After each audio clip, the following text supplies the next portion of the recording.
in the building that we are at an extreme deadlock between 4/10 of a penny and half of a penny. We are continuing those negotiations with anyone who's willing to talk about it. We have explored options, but I just want to remind you from where we came and ask that you take this into consideration as we continue to negotiate, that when we came in the first special session, we were hopeful that the series of bills, including a 25-point levy with cleaning of the pennies that wasn't successful in combination with our excess itemized deduction bill, that failed. As we came into the second special session, we put our votes behind a third of a penny, sent that over to the Senate, and by the time it came back, we were not able to get the votes required on that bill or on the one that had been converted to a half penny at that point. We're back into this session with two bills that step it up again to 0.4, and as of this afternoon, a bill that was amended to 0.5, and we are at that point.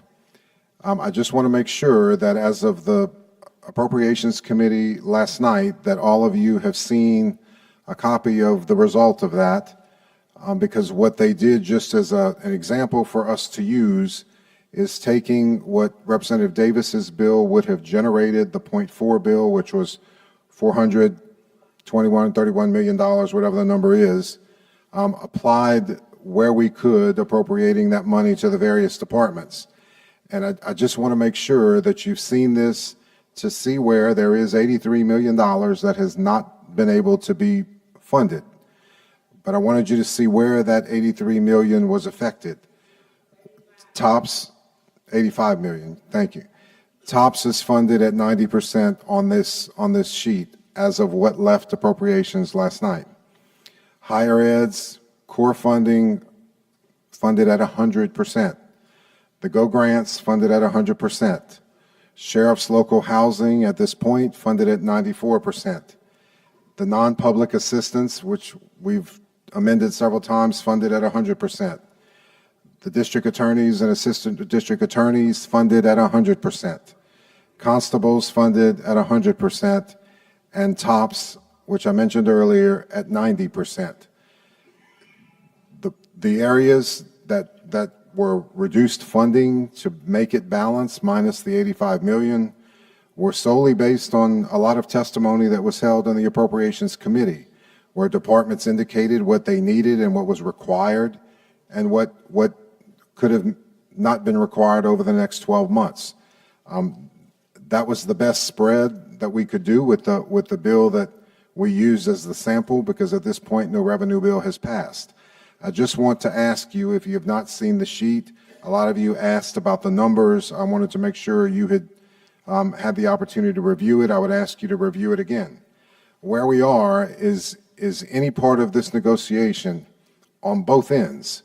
If what's required to fund the $85 million comes down, or what we raise in revenue comes up, the $85 million number gets smaller. If the goal is not to reduce those appropriations by $85 million with the revenue we have today, one of those two things at each end needs to happen. I don't need to remind you that we don't get to take a vote on a bill until we are confident. Unfortunately, these bills require 70 votes. That is a lot of the work that we have been doing for the last several weeks, and as you know, your respective caucuses have been doing the same. I've met with all the caucus chairs. I would ask that we continue that. I am here through the night if we need to continue those conversations. I would ask that we return tomorrow morning and continue those conversations. The bill that we voted on today, the bill that is still left on the calendar, I have not heard from either one of those authors that they would be interested in revoting on those bills tonight. As we vote and revote and take them up on reconsideration, we need to be very careful that we don't start eliminating bills through the process.